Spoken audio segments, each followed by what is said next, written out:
Halo, apa kabar semuanya? Kita ketemu lagi masih dalam keadaan yang seperti ini yang kita harapkan bisa segera membaik. Tapi saudara, minggu depan saya harus umumkan bahwa kita akan tetap kebaktian online dulu karena kondisi belum memungkinkan dan kita bersepakat untuk saling menjaga kesehatan satu dengan yang lain. Nah, tiap minggu dalam setiap kali kita kebaktian online, kita akan umumkan apa yang akan kita lakukan minggu depannya lagi. Kenapa? Karena kita belum bisa bikin planning jangka panjang, jangka menengah pun susah. Karena kita sama-sama tidak tahu apa yang akan terjadi ke depan.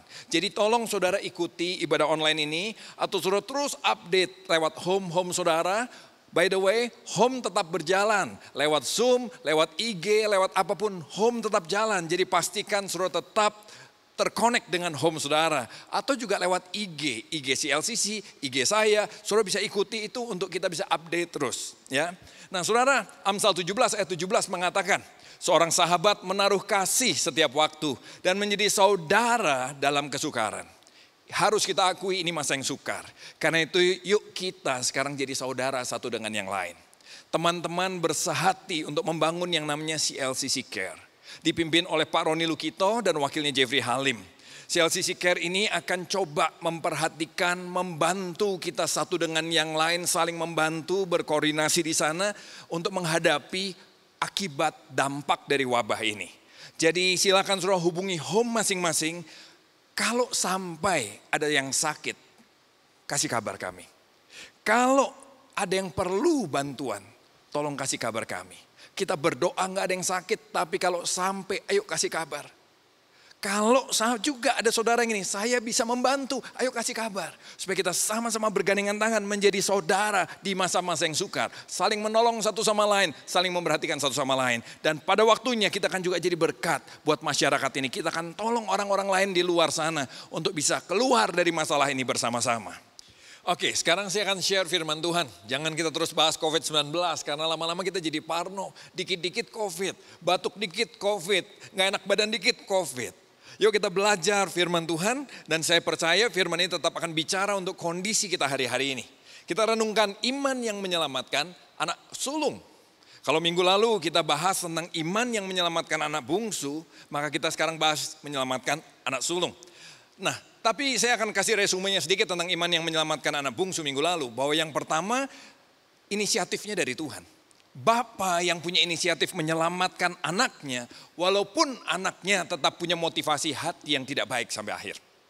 Yang kedua, anak ini juga mau menerima kasih yang Tuhan berikan. Dia mau menerima waktu bapaknya memaafkan dia, bapaknya memulihkan kondisi dia mau terima. Karena itu saya mau ajak supaya kita punya iman yang menyelamatkan anak yang bungsu. Yuk kita renungkan bagaimana pengampunan Tuhan yang tanpa batas atas kita. Sebab itu kasih itulah yang akan menyelamatkan kita. Kasih itu yang akan mengubah hati kita. Cara berpikir kita, renungkan kebaikan Tuhan. Di tengah semua kelemahan kita, renungan kebaikan Tuhan. Kasih itu yang mengubah seluruh kita sampai akhirnya menghasilkan perbuatan yang berubah dari hidup kita. Itu minggu lalu. Ya. Nah sekarang saya mau ajak kita lanjutin bahas Lukas 15 ayat 11-32 bagian anak sulung. Alkitab bilang begini, tetapi anaknya yang sulung berada di ladang. Dan ketika dia pulang dan dekat rumah, dia mendengar bunyi seruling dan nyanyian tari-tarian. Lalu dia memanggil salah seorang hamba dan bertanya kepadanya, apa arti semuanya ini? Ada apa nih? Ada apa? Tetapi jawab hambanya itu, adikmu telah kembali dan ayahmu telah menyembelih anak lembu tambun. Karena dia mendapatkannya kembali dengan sehat. Maka marahlah anak sulung itu. Perhatikan baik. Adiknya pulang dia marah. Adiknya pulang dia marah. Berarti dia lebih suka adiknya hilang dong. Maka marahlah anak sulung itu dan dia tidak mau masuk. Nggak mau masuk. Lalu ayahnya keluar dan berbicara dengan dia. Tetapi dia menjawab ayahnya katanya, telah bertahun-tahun aku melayani Bapa dan belum pernah aku melanggar perintah Bapa. Tetapi kepadaku belum pernah Bapa memberikan seekor anak kambing untuk bersuka cita dengan sahabat-sahabatku. Tetapi baru saja anak Bapa yang telah memboroskan harta kekayaan Bapa bersama-sama dengan pelacur-pelacur, maka Bapa menyembelih anak lembu tambun itu untuk dia. Kata ayahnya kepadanya, anakku, Engkau selalu bersama-sama dengan aku. Dan segala kepunyaanku adalah kepunyaanmu. Kita patut bersuka cita dan bergembira karena adikmu telah mati dan telah menjadi hidup kembali. Dia telah hilang dan didapat kembali. Kalau saudara dan saya sudah merenungkan perumpamaan yang Yesus kasih, maka harusnya Matius 7 ayat 22 dan 23 akan lebih jelas buat kita. Ayatnya bilang begini, pada hari terakhir banyak orang akan berseru kepadaku, Tuhan, Tuhan, bukankah kami bernubuat demi namamu? Dan mengusir setan demi namamu. Dan mengadakan banyak mujizat demi namamu juga. Pada waktu itulah aku akan berterus terang kepada mereka dan berkata, aku tidak pernah mengenal kamu. Enyahlah daripadaku kamu sekalian pembuat kejahatan. Banyak orang bertanya, kenapa orang kan sudah berseru Tuhan, Tuhan kok enggak masuk juga ya? Orang sudah melakukan mujizat, sudah ngusir setan di dalam nama Yesus, kok enggak masuk juga ya? Kenapa? Jadi iman seperti apa yang bisa menyelamatkan kita? Kalau saudara lihat di Matius 7 ini gini, aku tidak pernah mengenal kamu. Iman bukan sekedar teori, iman bukan sekedar ke gereja, iman bukan soal kegiatan. Tapi iman bicara hubungan, kenal dengan Bapa. Bapa kenal dengan kita. Hubungan ini loh yang perlu ada. Coba kita lihat, waktu Yesus memberikan perumpamaan ini. Waktu Yesus memberikan perumpamaan anak bungsu, anak sulung ini. Kondisinya seperti apa sih? Ternyata Lukas 15 ayat 1 dan 2 menceritakan bahwa waktu itu para pemungut cukai dan orang berdosa datang pada Tuhan Yesus seperti biasa. Jadi orang berdosa udah biasa tuh datang sama Tuhan Yesus. Tuhan Yesus gak hakimi mereka, Tuhan Yesus terima mereka untuk mendengarkan Yesus. Maka bersungut-sungutlah orang Farisi dan ahli Taurat. Jadi ada orang berdosa, ada ahli Farisi, ahli Taurat. Katanya dia menerima orang-orang berdosa dan makan bersama-sama dengan mereka, bersungut-sungut mereka. Jadi kalau saudara kebayang ini, Tuhan Yesus waktu itu ngomong, suasananya ada orang-orang yang berdosa, ada orang-orang yang taat beragama. Dua ini saling ejek. Dua ini saling sindir menyindir, saling sinis satu sama lain. Bahkan orang Farisi dan ahli Taurat dibilang mereka bersungut-sungut. Nah di tengah kondisi seperti ini tahu-tahu Tuhan kasih perumpamaan seperti itu. Menurut saya jenius sih. Dua orang ini ada, dua kelompok ini ada, terus Tuhan kasih perumpamaan. Ada anak bungsu, ada anak sulung. Jadi Tuhan Yesus berkhotbah di depan dua kelompok pendengar. Orang berdosa diumpamakan sebagai anak bungsu. Ahli Taurat, orang Farisi diperumpamakan sebagai anak sulung.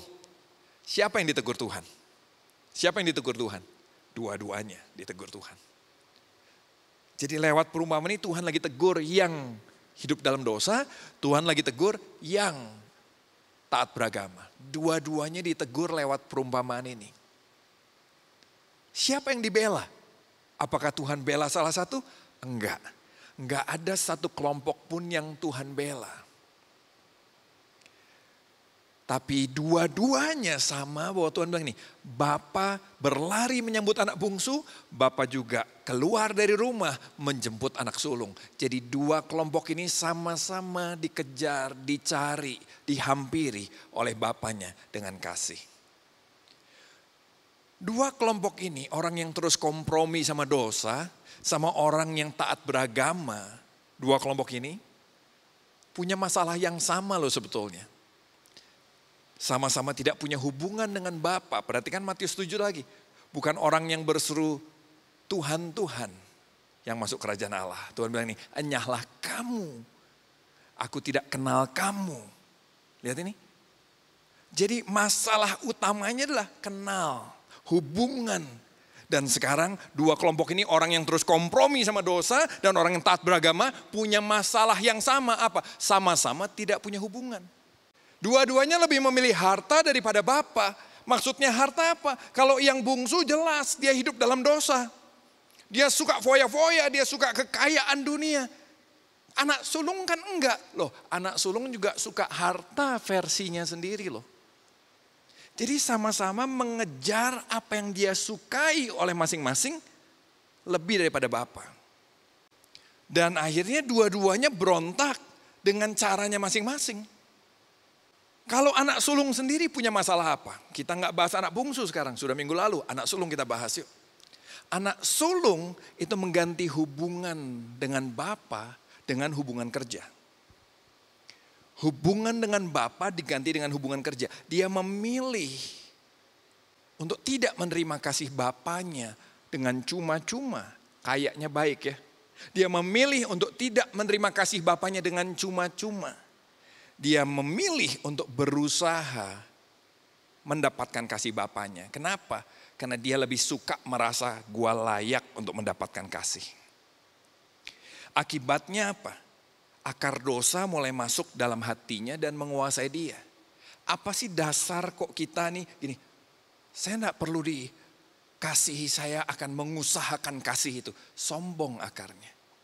Waktu kita mulai merasa sombong, maka kita mulai menolak kebaikan Bapa. Dan kita bilang, saya bisa usaha sendiri. Saya merasa saya baik.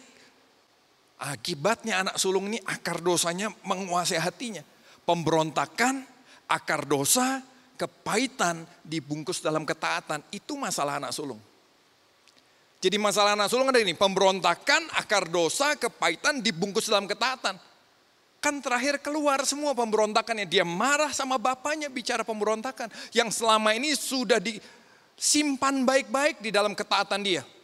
Tapi hatinya sebetulnya berontak sama bapak, marah, gak setuju sama keputusan bapaknya. Gak setuju sama kasih bapaknya. Pahit, marah. Waktu adiknya pulang bukan seneng. Pahit, marah dia. Karena gini, ada akar kepahitan yang tersembunyi selama bertahun-tahun di balik ketaatannya. Bagaimana dengan saudara dan saya?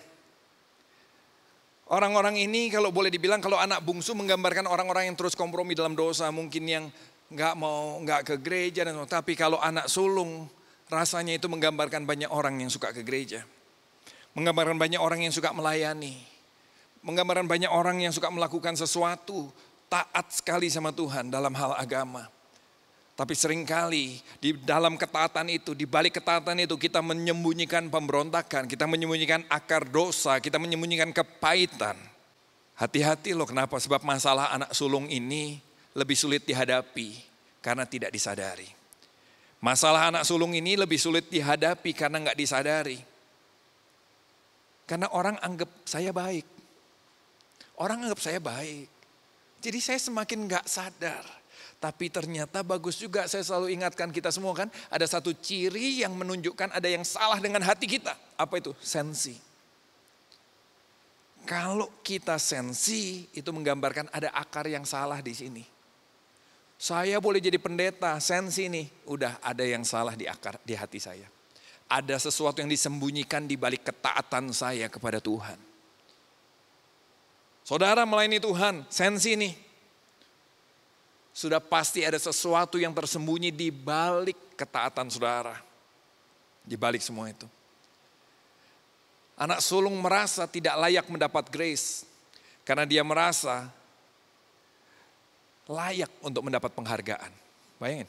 Anak sulung merasa gue gak perlu dibelas kasihan. Gue mah layak dihargai. Gue layak diberkati. Kenapa? Saya taat. Saya taat kok. Saya melayani kok. Saya sudah baik. Saya saat teduh kok. Saya sungguh-sungguh kok. Saya gak kompromi dengan dosa seperti mereka. Saya gak kompromi. Gak hidup dalam dosa seperti mereka. Saya sungguh-sungguh mencintai Tuhan, radikal. Anak sulung merasa tidak perlu grace karena dia merasa sudah cukup baik. Lukas 18 ayat 11-12 menggambarkan hati anak sulung. Bayangin, orang Farisi itu berdiri dan berdoa dalam hatinya begini. Jadi Tuhan Yesus mau bilang ini loh, dia berdiri, dia berdoa dalam hatinya. Coba cek, ada gak di hati kita kayak gini? Hati kita paling dalam nih. Mumpung lagi ada wabah begini kita harus banyak diam ya kan di rumah, social distancing. Yuk coba renungin yang paling dalam. Ada gak seperti ini? Ya Tuhan, aku mengucap syukur padamu. Bagus kan mengucap syukur? Karena aku tidak sama seperti orang lain. Bukan perampok, bukan orang lalim, bukan bejina, bukan juga seperti pemungut cukai itu. Aku puasa 2 kali seminggu. Aku memberikan 1/10 dari segala penghasilanku. Penyakit anak sulung adalah gini loh, merasa lebih baik dari orang lain. Dan akibatnya apa? Waktu orang lain, contoh ini, aku tidak seperti orang itu. Waktu orang itu yang malah dihargai sama Tuhan, kita marah. Waktu orang itu yang malah dihargai sama orang lain, kita marah, kita sensi, kita tersinggung.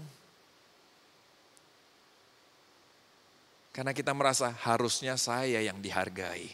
Harusnya Tuhan yang berkati saya. Saudara, lagi wabah begini, saya berharap saudara semua, kita semua baik-baik saja, amin. Tapi kalau ada yang sampai mengalami, kayak sekarang kita teman-teman kita yang mengalami kehilangan. Kalau kita ada di posisi mereka, marah nggak? Saya nggak mau bilangin manusiawi kan sedih, manusiawi oke, yang semua manusiawinya oke. Tapi yuk gali akar yang paling dalam. Marah nggak? Kenapa banyak orang marah waktu mengalami musibah, mengalami bencana, marah. Kenapa? Karena dia merasa, gua udah sungguh-sungguh kok Tuhan nggak jaga gua. Gua udah pelayanan kok Tuhan nggak jaga gua. Kita marah sama Tuhan sama seperti anak sulung, nggak mau masuk ke rumah, sampai bapak yang keluar untuk ajak dia masuk. Saudara lihat lagi apa yang kita bisa pelajari dalam bencana kali ini. Coba saudara lihat ini. Perhatiin gak dalam cerita Tuhan Yesus itu. Anak sulung gak pernah diceritain, coba cari adiknya loh. Anak sulung tidak pernah berusaha mencari adiknya yang pergi. Malah waktu adiknya pulang dia marah. Sekarang lagi ada banyak orang punya masalah. Kalau saudara dan saya dalam perlindungan Tuhan, puji Tuhan. Kalau kita punya Tuhan, puji Tuhan. Kalau kita dalam kondisi yang lebih baik, puji Tuhan. Tapi apakah ada di hati kita menolong adik-adik kita yang lain? Anak sulung gak kepikir untuk tolong itu. Anak sulung memikirkan dirinya sendiri. Yang penting gua diberkati. Yang penting gua dijaga Tuhan. Kalau ada orang lain mengalami bencana karena kurang doa. Kalau gua puasa seminggu 2 kali. Gua perpuluhan. Ya kan? Dan merasa gini, saya patut, saya layak dihargai Tuhan. Gua pelayanan sampai nginep-nginep di gereja. Ya kan? Saya layak dihargai Tuhan. Saya bukan orang biasa. Lihat endingnya berbeda antara anak bungsu dan anak sulung. Lihat endingnya begini. Anak bungsu mau masuk ke rumah bapaknya lagi. Ya kan? Kenapa orang ini? Karena dia sadar dia berdosa banget. Jadi waktu bapaknya ampuni, dia bilang aduh gue masih diampuni, masih bersyukurlah gue masuk ke rumah bapak. Tapi anak sulung diceritakan gini, dia tidak mau masuk ke rumah bapak. Sampai akhir, coba baca baik-baik Alkitab saudara. Apakah sama Alkitab saudara sama Alkitab saya? Sampai akhir gak diceritakan anak sulung mau masuk atau tidak ke rumah bapaknya. Makanya Alkitab bilang bukan orang yang berseru Tuhan, Tuhan. Bukan orang yang mengadakan mujizat. Bukan orang yang mengadakan menyembuhkan orang sakit. Yang bukan mengusir setan. Tapi mereka yang mengenal Tuhan. Itu yang bisa masuk. Coba renungan baik apakah kita anak sulung. Apakah kita seperti anak sulung. Di masa-masa begini kelihatan loh saudara. Waktu saudara gak bisa pelayanan seperti biasa nih. Waktu saya gak bisa pelayanan seperti biasa. Waktu kita harus banyak diam di rumah. Coba lihat. Apakah kita punya hubungan dengan Bapa? Atau sebetulnya selama ini kita gak ada hubungan dengan Bapa. Kita tutup bungkus, disembunyikan semua itu di balik ketaatan dan pelayanan kita selama ini. Kesibukan kita selama ini menyembunyikan seakan-akan kita baik tapi gak ada hubungan. Coba cek di masa-masa ini. Ini masa-masa yang berharga. Jangan keluar dari masa-masa seperti ini seperti dulu. Tapi jadilah orang yang baru, diperbaharui dalam Tuhan. Lebih mengenal Allah lebih lagi. Lebih mengenal diri kita lebih lagi. Kalau sampai saudara dan saya seperti anak sulung. Apa yang harus kita buat? Apa yang harus kita buat? Iman seperti apa yang bisa menyelamatkan anak-anak sulung kalau kita seperti itu? Yang pertama begini loh, kita harus menyadari dulu betapa kita ini ada dosa. Tapi kecil dosa saya. Saudara, dosa tuh gak kenal besar kecil. Arang besar warnanya apa? Hitam. Arang kecil warnanya apa? Hitam. Arang digerus alus warnanya apa? Hitam. Dosa besar upahnya maut, dosa kecil upahnya maut. Dosa dibikin alus sampai putih pun tetap upahnya maut. Karena kan ada orang bilang dosa putih katanya. Enggak ada loh ya. Harus menyadari dulu bahwa ada banyak dosa tersembunyi di balik semua perbuatan baik kita dan ketaatan kita. Selama kita enggak sadar bahwa kita banyak dosa, kita nggak pernah bisa menerima pengampunan Tuhan. Nggak sadar. Coba sadari yuk. Ada banyak niat jahat di hati kita. Ada banyak kelicikan di hati kita. Saya pendeta saudara, saya akui loh. Even pendeta yang ini, saya nggak tahu yang lain yang ini. Ada banyak kok yang masih jahat di sini. Ada banyak yang masih jahat di sini. Karena itu saya sadar saya perlu pengampunan Tuhan. Saya perlu kasih karunia. Saya nggak bisa mengusahakan sendiri. Ketaatan saya sia-sia. Nggak mungkin bisa. Karena saya kalau mau dibilang, saya pendeta sudah 20 tahun lebih pelayanan. Apakah itu bisa jadi kebanggaan yang menyelamatkan saya? Nggak bisa. Nggak bisa, harus saya akui. Sampai hari ini masih banyak kekotoran di hati ini.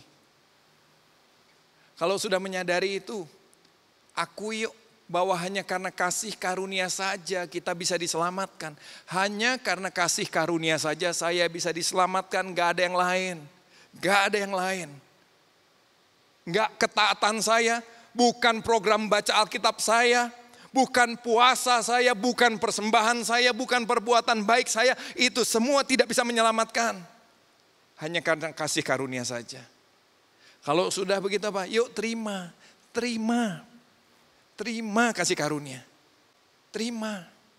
Kalau udah terima apa? Nikmati yuk. Nikmati. Itu yang kalau saudara suka dengar gini. Selah. Ya kan? Orang suka bilang ini. Rest in God. Istirahat menikmati Tuhan. Ini maksudnya. Nikmati kasih karunia itu. Renungkan, kalau orang dikunyah gitu ya, dinikmati betapa baiknya Tuhan. Bayangin nih, saya udah melayani masih banyak kejahatan yang saya sembunyikan di hati. Aduh Tuhan, kok Tuhan masih mau ampuni saya? Nikmati, wow Tuhan terima kasih ya, untung Tuhan ampuni saya loh. Tuhan saya baru sadar nih, gara-gara saya gak banyak keluar rumah, gara-gara saya gak banyak pelayanan. Ternyata banyak hal yang gak benar dalam hidup saya, dalam hubungan saya di rumah, dengan hubungan saya, dengan banyak hal. Tapi kok Tuhan tetap mau sayang saya selama ini, terima kasih Tuhan, nikmati itu. Kalau saudara sudah menikmati itu, suatu kali misalnya saudara lihat ada adik bungsu yang hilang itu datang kembali. Saya jamin saudara tidak akan marah. Saya jamin saudara akan bersyukur. Wow adikku, kamu juga menerima pengampunan Bapa. Kita senang waktu lihat orang lain diampuni. Kita senang waktu lihat orang lain dihargai juga sama Tuhan. Bukan marah. Bukan marah. Efesus bilang begini. Sebab karena kasih karunia kamu diselamatkan oleh iman. Itu bukan hasil usahamu, bukan. Tetapi pemberian Allah. Itu semua pemberian Allah. Jangan ada yang menyombongkan diri. Sampai pada akhirnya, semua perbuatan baik yang kita bisa kerjakan, bahkan seluruh hidup kita ini tidak lebih dari ungkapan syukur kita sama Tuhan. Kalau saya bisa melayani hari ini, kalau kita bisa berbuat baik hari ini, bukan karena kita hebat. Tapi semuanya itu karena Tuhan. Dan ini semua yang kita lakukan, bukan karena saya lebih baik dari orang lain. Tapi saya lakukan ini sebagai ucapan syukur pada Tuhan. Terima kasih ya Tuhan. Dan sehingga waktu perbuatan baik saya belum sempurna, saya tahu saya tetap sudah diampuni. Karena bukan karena perbuatan baik ini saya diampuni, tapi karena hubungan dengan Allah. Hubungan dengan Bapa. Tuhan berkati di masa-masa seperti ini, ayo perkuat hubunganmu dengan Allah. Sehingga suatu kali nanti Tuhan gak bilang begini, aku tidak kenal engkau. Tapi Tuhan akan bilang ini, aku kenal engkau. Aku kenal engkau. Kita berdoa yuk. Tuhan terima kasih buat hari ini. Terima kasih kalau Engkau boleh mengingatkan kami seperti anak sulung untuk membangun hubungan kami dengan Tuhan. Terima kasih kalau Tuhan mengingatkan kami bahwa semua perbuatan kami, semua pelayanan kami tidak bisa menebus dosa kami. Tapi kami diampuni semua hanya karena kebaikan Tuhan. Terima kasih kalau kami boleh pelayanan, terima kasih kalau kami boleh berbuat baik, terima kasih kalau kami boleh hidup belajar seperti firman Tuhan katakan. Dan biarlah itu sebagai bentuk ucapan syukur kami kepada Tuhan. Sehingga waktu masih ada hal yang kurang dari itu semua, kami tahu keselamatan kami tidak tergantung kepada itu semua. Tapi keselamatan kami bergantung kepada kasih-Mu yang tidak pernah habis bagi kami. Terima kasih Tuhan, sekali lagi aku berdoa buat setiap kami di tempat ini. Berkati keluarga kami, berkati semua yang ada di sekeliling kami. Jagai kami Tuhan, kami perlu penjagaan-Mu. Jagai, berikan kami kesehatan. Buat dunia bisnis yang sedang kolaps Tuhan, kami berdoa buka jalan. Supaya bisnis yang sedang suram ini, entah bagaimana, tapi kami percaya Tuhan akan buka jalan. Akan ada pertolongan daripada Tuhan. Kami percaya kami akan melalui semua ini sebagai pemenang. Terima kasih Tuhan, kuatkan kami terus di dalam kasih-Mu. Di dalam nama Yesus kami berucap syukur. Amin. Tuhan berkati ya.